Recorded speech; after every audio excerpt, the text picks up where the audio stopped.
I find that I need to spend at least some time every day engaging in creative pursuits to feel like myself. It's been this way as far back as I can remember. I think that the practice of engaging in creativity every day is what helps me to be creative. It takes practice and dedication, and it just keeps getting more interesting.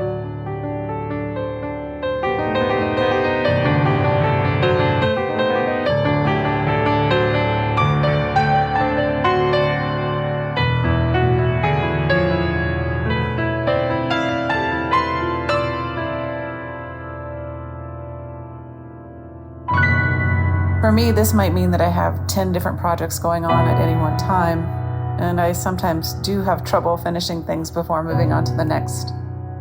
I've got crochet hooks with projects on them, and I've got paintings that aren't finished, and I've definitely got some musical pieces that are in the beginning stages. Still, I think it's the act of creating that is more personally rewarding and important than the act of finishing.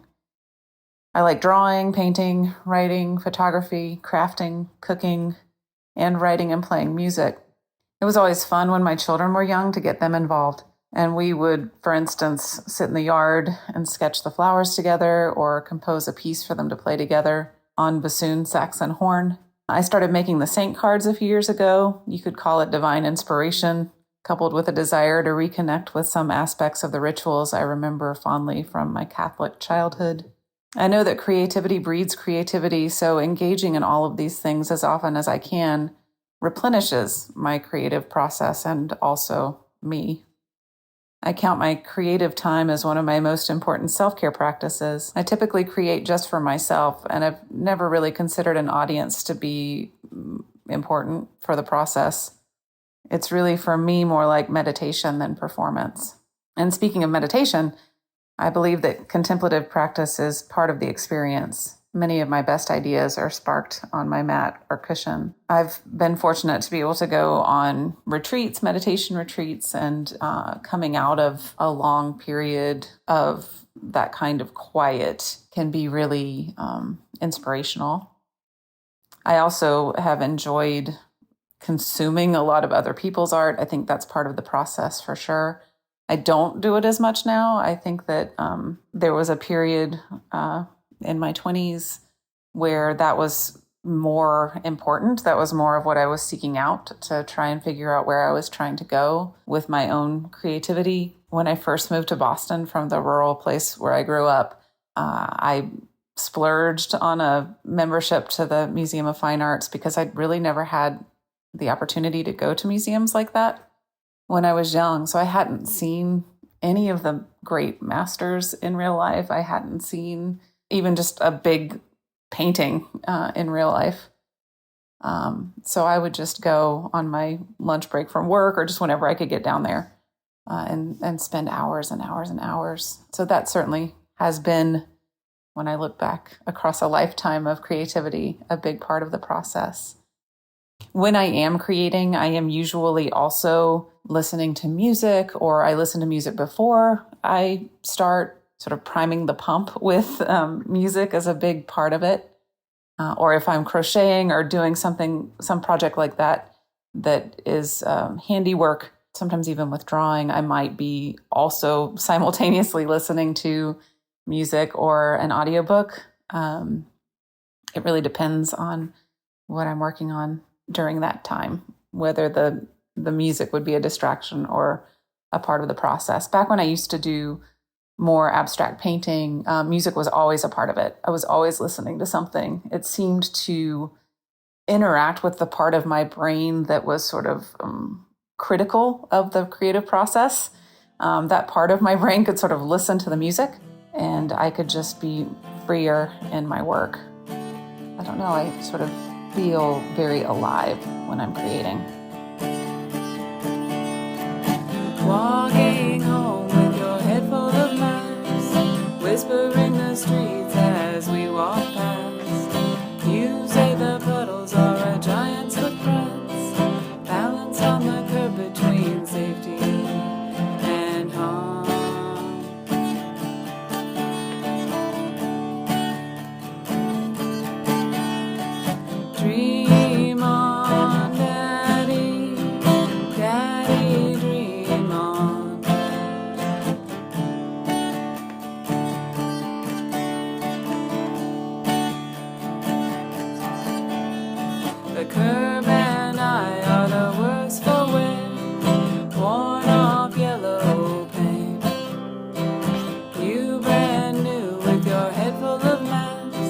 You ask how long do children last?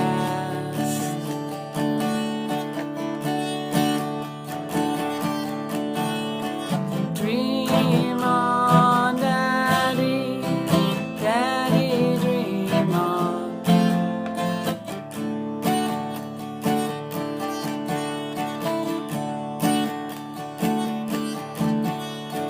Arms outstretched like a baby bird, learning how to fly away. Tired now, your hand needs mine. Back with me for a little while.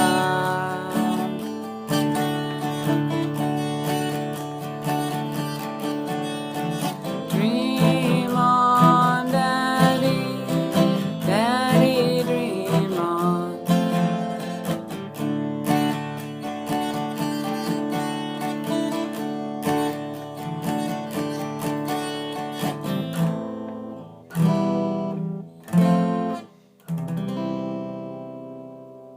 Hello, Kathy Crawley here. My creative area is writing. It's been a lifelong hobby, and after retirement, I had the time and the mental space to channel my energies into writing the book that had been the dream of my adult life. I spent 2 years in Greece, 1974 to 1976, working as a speech pathologist with Greek cerebral palsy children in a time of heightened anti-Americanism following the fall of the Greek dictatorship. It was a very exciting time for that country, and also for me to get to witness it. I had planned to write a memoir and ended up writing a novel, Walking on Fire, which will be published this coming June. One of the most important practices for being able to tap into my creative mind was a 6-day-a-week commitment to a writing appointment, 30 minutes in the beginning, timed, and then later stretching up to an hour and a half. Initially, my structure was a large box of letters I'd found in my mother's closet when we were selling our parents' home. My mother had saved every letter I'd ever written, from my first sleepaway camp, Girl Scout camp in Sweetwater, Texas, through college years to my 2 years in Greece. I would close myself off in my room, close my eyes, dangle my fingers over the box, and pull out a letter.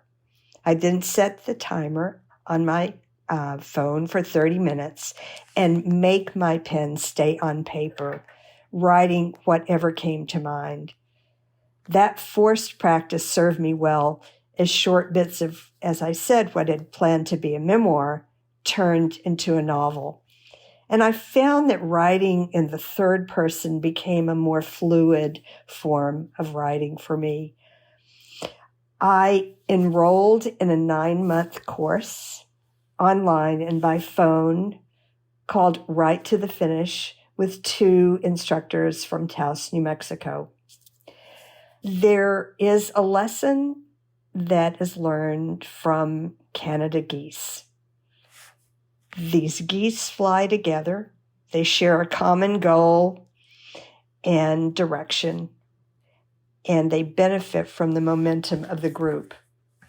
Over the years, I have also found that being part of writing courses and especially writing groups has helped me get to where I wanted to be with my writing.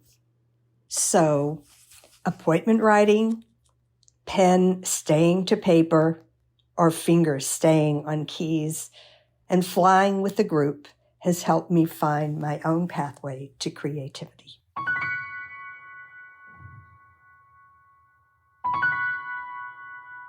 Hello there, my name is Eugene Pool. I write books for children and adults. My books for children are usually about teen wildlife interns helping threatened species in exotic locales around the world. My books for adults are usually about art stories, behind-the-scenes stories of famous artists and famous works of art. what helps me to be creative, particularly when I'm working on fiction, a story, a long story, is to think about what I'm going to work on during my morning walk, which I usually take very early from 6:30 to 7:30, either around Fresh Pond in Cambridge with my dog or along the Charles River in Cambridge, which I like to walk on because walking along the Charles past Harvard University and over the bridges and watching the river life and the students walking by on the sidewalks, to me is inspiring and stimulating.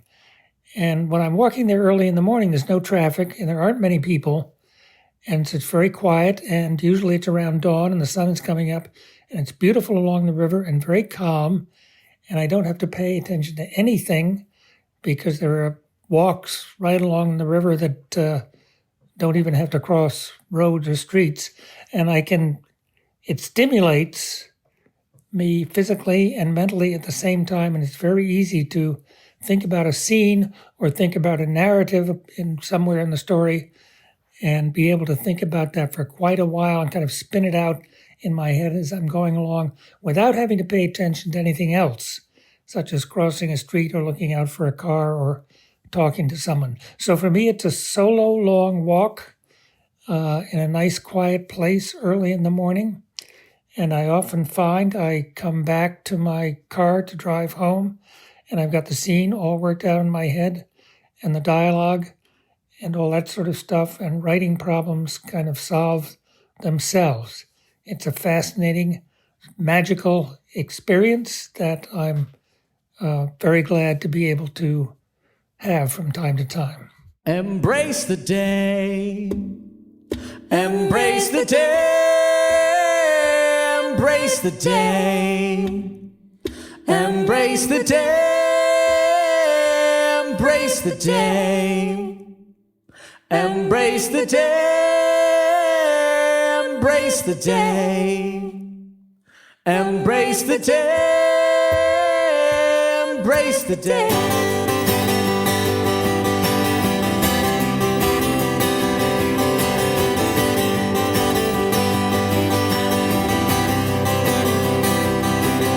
Kiss your boy, kiss your girl, kiss the sky, though it seems absurd. Kiss all things in the great big world like they ain't been kissed before. Break some laws, break some rules, break some bread with someone new. Break some record you broke in school just to prove you could do it once more. Embrace the day. Embrace the day.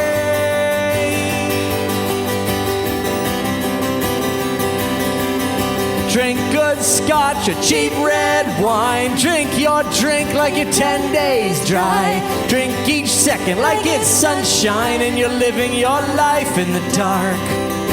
Make your bed, make your speech. Make some love till your knees go weak. Take some time to find what you'll seek, or you'll never see yourself in the stars. Embrace the day. Embrace the day. Embrace the day.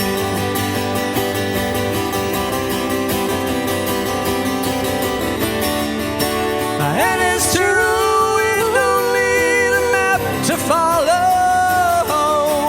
And it's true, we might not be here tomorrow. And it's true, we take too much for granted. And it's true, we don't ever understand it. Kiss your boy, kiss your girl. Kiss the sky, though it seems absurd. Kiss all things in the great big world. Kiss all things, kiss all things. Drink good scotch and cheap red wine. Drink your drink like you're 10 days dry.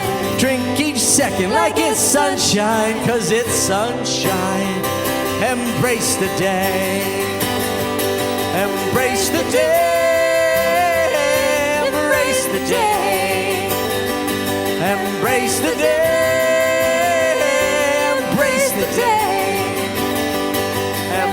Embrace the day. Embrace the day. Embrace the day. Embrace the day. Embrace the day. Embrace the day. Embrace the day. Embrace the day. Hello, this is Nick Hausman. I'd like to talk today about creating picture books, which is something that is of a lot of interest to me. The story element is actually kind of hard, but the stories that I have created started as bedtime stories. So the creative aspect took on almost an improv quality because somebody was sitting there waiting to hear the story. So if I would pause too long, then they're just wondering what happens next. So this was pretty hard for me because I'm not naturally a good improv kind of person. It takes me a while usually to put my thoughts together. But this really forced me to just go with my stream of consciousness, maybe spend a few seconds coming up with a basic theme for the story or just a starting idea, and then really just running with it. Whatever pops into my head, I just say that as the next line. And then after you do it a certain number of times, you start getting a feel for just how to create a little story arc. Not that a kid's story necessarily needs a really involved story arc, but just something that holds the story together. And then another way that I have created my children's stories is repetition. We developed a certain beginning for the story. So each story, there was one series of stories that were about two best friends. One was a pygmy hippo and one was a ladybug. And these two characters, they would always start out they were playing hide and seek by a river, hiding in the reeds. And then it would go from there, often involving fairies coming across them or needing help or something else like that. So that, and with the repetition, sometimes the same story was told exactly the same. The same story idea was told again, but then was developed or changed slightly or enhanced or lengthened. So it's an iterative process with creating those stories. And then the second element to it was, after having these stories, how do you illustrate them? Because I'm working to becoming an illustrator. And so I feel like it's a little more straightforward for me so far.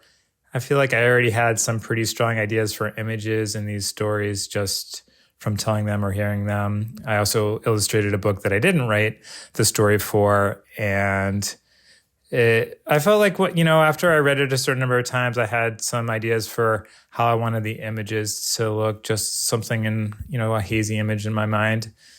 And then I started maybe taking a few photos or looking for reference images online, just things that would help me crystallize my image a bit more, make sure that I'm making it look somewhat realistic or rooted in reality at least. And then kind of going from there. For the children's book that I've illustrated so far, there was one particular image that was rather tricky. It was supposed to be conveying the fact that the pool was closed because of COVID during the summer. And my idea was to have the main character, who was a girl named Maeve, driving by in her family's car and looking at the pool with a closed sign. So just to get that on the page in the right aspect ratio or the right space that I had on the page, the angles had to be a certain way. And then, so I tried to take some photos of a car from different angles that would be similar to that, and even use a toy car to figure out how that would look. And then just started doing some sketching. So there's always a lot of thumbnails just to get an idea of how it would look, trying a whole bunch of different ideas, see what looks best. And then after the thumbnail stage, making it a little bit bigger, starting to put in a few more details, trying out some more specific ideas. And then after that, doing a full-size sketch and then putting that together with the whole storyboard. So I hope you liked hearing a little bit of the story of my creative process. And I hope that I'll be able to show you more books in the future. Well, for me, art, whatever your art form, is about joining to an inner calling. And to do that, you have to show up. And my preferred medium is photography. And what it involves for me is showing up with my camera. Times that I have dedicated to being out in the world, if I'm working on landscape, to quiet my inner chatter so that I can receive what the world is telling me in mostly visual terms. Anyway, I think at heart for me, it's a willingness to be caught, to attend to listen, to be open to seeing freshly. And then the second part is, in any art or creative endeavor, is to be willing to return to it, to try again, to see further, to revise, to try to understand better, to ride the wave, see where it takes you, something like that. In the medium of photography, the second or third part of it is also returning to the images that you've made, but with a new set of eyes that are called upon to select and edit and choose among the images made. And that's another kind of engagement. So that involves, again, showing up to do it and to get excited about it. What are the discoveries? To not get discouraged. Gee, a lot of this doesn't work. But that's another whole kind of enterprise. Got to be open to surprises and got to be willing to do the work.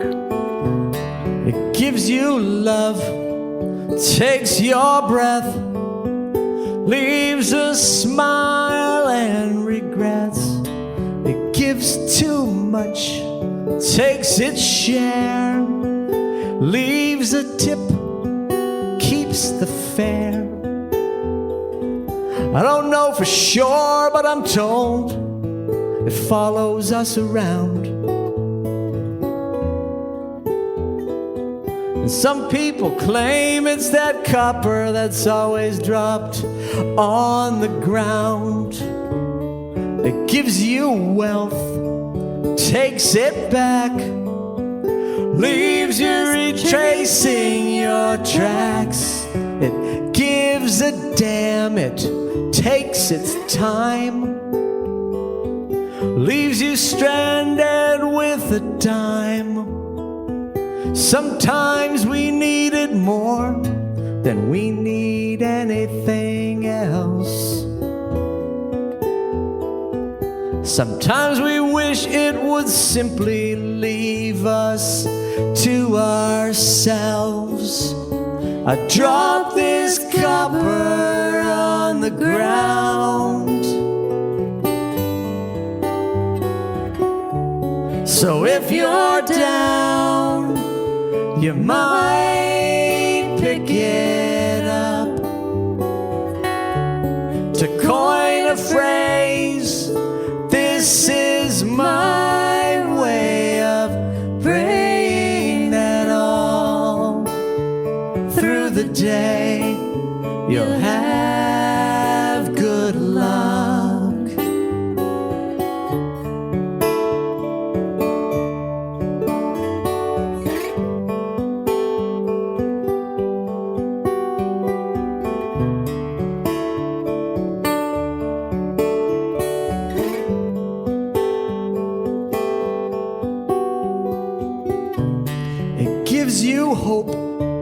But it takes its toll, leaves you gasping for control.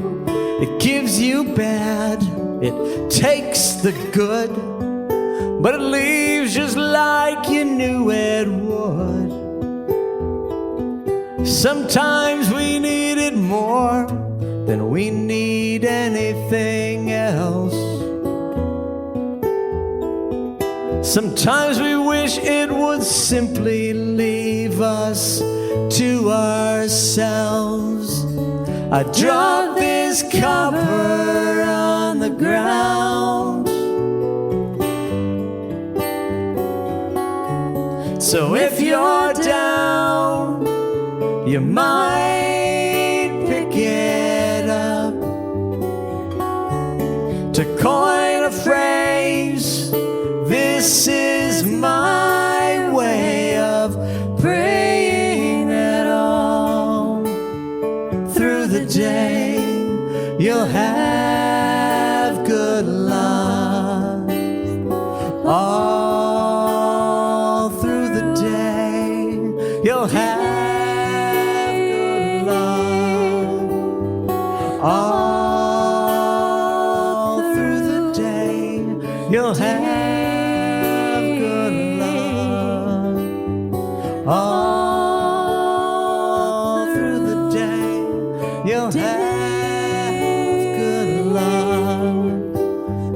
All through the day. You'll have good luck.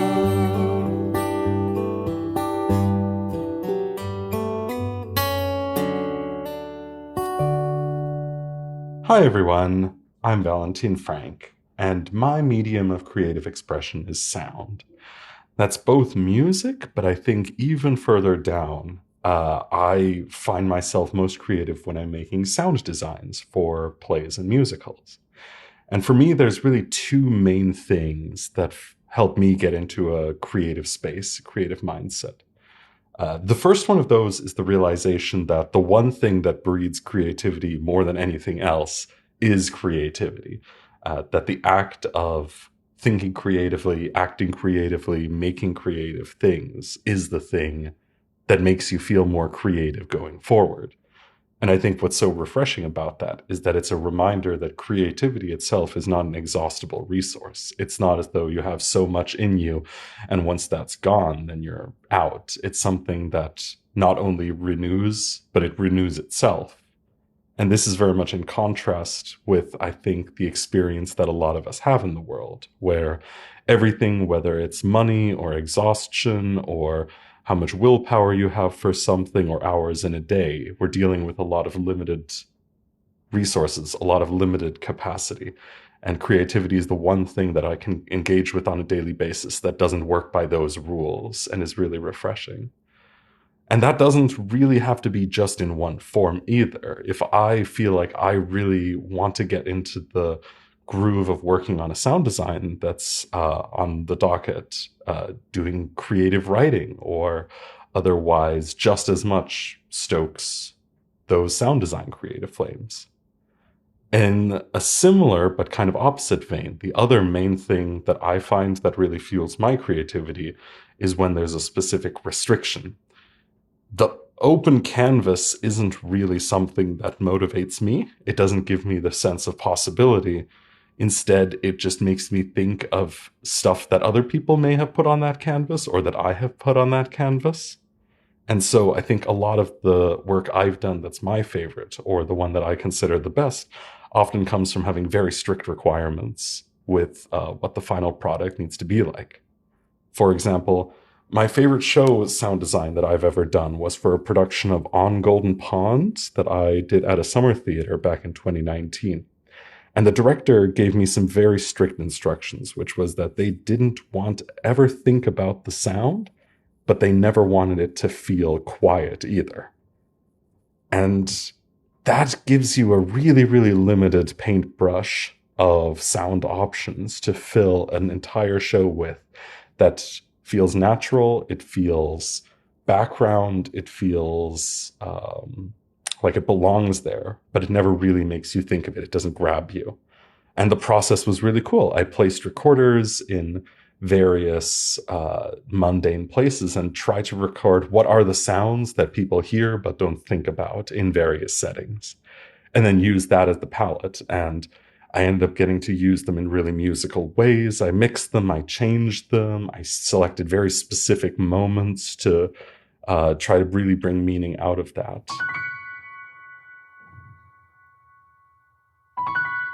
This is Alice Trexler. So, how to discuss my own approach to art making is essentially a creative problem-solving opportunity itself, and one connected to my career before retiring a decade ago. My final degree was in so-called interrelated arts before the word interdisciplinary came into common usage. This degree work and simultaneous experiences in New York at the end of the 60s forged teaching and performance interests that diverted sharply from the influences of my Southern upbringing. I apologize in advance for starting with so much context, but this short discussion will reference past creative experiences at this point in my life. First, I asked myself the obvious question, which I stated at the beginning: how would I approach this assignment to discuss what helps me to be creative in my preferred artistic medium? Also, I was busy for a number of days before the deadline, so as with my former creative practice, I let this problem marinate in my subconscious for some time. Later, I had to decide whether I could really complete Reverend Chris's task, as I don't make art at this stage. But I concluded that I would somewhat break the rules to discuss an experimental approach to art making that fascinated me during my active years of creative work.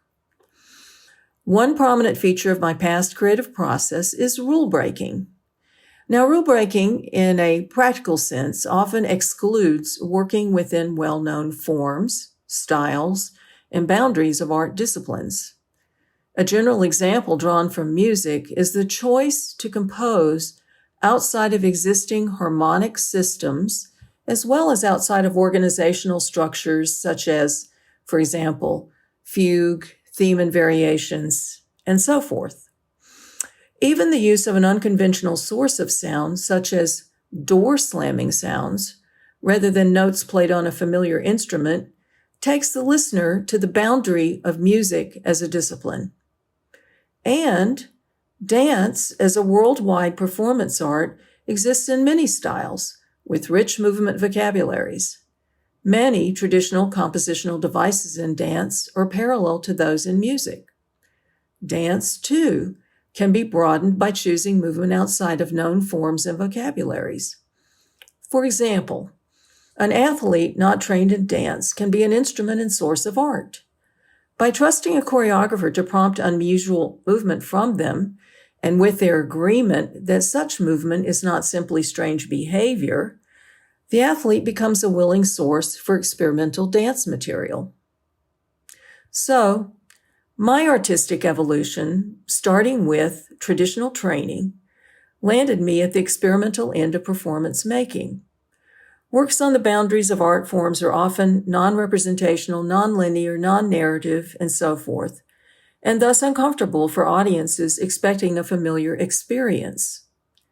There will be no correct response to art on the edges.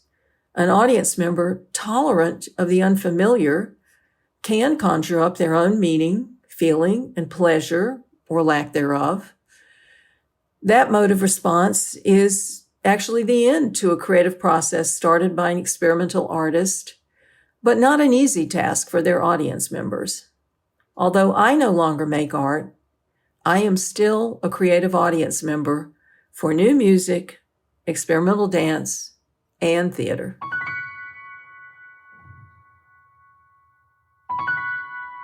My name is Richard Curzi. For some time now, Roger Brown and I have collaborated on a number of original songs. Roger focusing mainly on the lyrics, I mainly on the music, though there's often much give and take on both fronts, I must say. I'd like to share a little bit of the creative process that guides me in this, using as an example a song we recently wrote called Surely Life. My work with Roger always starts with his lyrics, and he tells me the style he intends for the song. In this case, he envisioned it as a modern-day hymn of sorts. As we were exiting the worst of COVID, Started thinking about the journey of that time of aging gracefully, perhaps, and keeping the blessings of life in perspective in spite of it all. Now, to get my creative musical juices flowing, I will generally start playing songs from the target genre that have a feel and a sound that I'm looking for. In this case, I chose the hymn, The Blue-Green Hills of Earth, by Kim Oler, that is featured in Paul Winter's Missagaya. I was drawn to the sound of a particular harmonic technique used often in this song, where a simple triad is paired with a bass note that is one step below or above the natural root of the chord. For example, playing a G major triad, but an F in the bass, or an F major triad with a G in the bass. This type of harmony has a fresh and modern sound that I was looking for. I also was taken with the lilting waltz meter, as it was particularly suited to the iambic phrasing of Roger's lyrics. 1, 2, 3, 1, 2. The air is cold, the sun is warm, this winter day is good. With my head into the genre, the meter, and the harmonic flavor I was looking for, I start to drift into my own song, starting with a chord progression, adding a little bit of melody, and letting the two influence one another, always guided by the natural rhythm and direction of the lyrics. Modern songs have structural conventions that really work, and Roger's lyrics fell naturally into a verse-verse-chorus structure that is common to most hymns. For the verse, I opened with that G major triad over the F bass to get the sound I was looking for right away. I gave the verse its own internal structure, starting with one downward flowing phrase, followed by a second that starts the same way, but ends with a closing refrain of sorts that captures the song's title, Surely Life. And with that same harmonic trick, but this time with a C triad over a B flat bass. Since the harmony and the melody of the verse have a decidedly downward flow, and the lyric of the chorus begins with, "The sky lifts me up," I felt I needed to create a clear contrast by having the music follow the sense of the words literally upward. And when the lyric finally goes to, "This life unfolding right in front of me," I take the harmony to an unexpected place to suit the wonder of the sentiment. Roger and I had a lot of fun creating this song, as we do with most of them. We got to use it as a hymn for one of the online services. And then we produced another recording featuring a professional singer and a cellist. And I have it here for you to listen to. Hope you like it.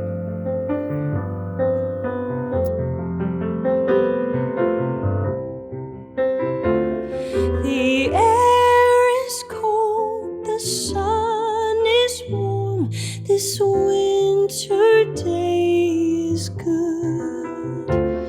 And I have traveled very far, surely life unfolds as it should. I can smell the burning fire at my neighbor's place. Oak and ash split and dried. Surely I am touched by unspoken grace. The sky lifts me up, this hillside lets me see this life unfolding right in front of me. I walk across the meadow wide, no hope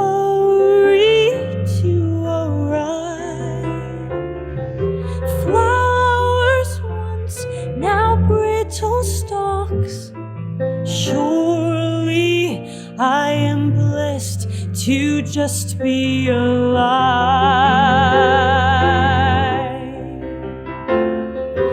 I have followed lonely trails. Off the main I strayed, further from my home and friends. Surely I give thanks, I found my way. The sky lifts me up, this hillside lets me see this life unfolding right in front of me. My life has flowed like seasons, some brilliant, others gray. Broken dreams, some fulfilled. Surely it's enough to have lived every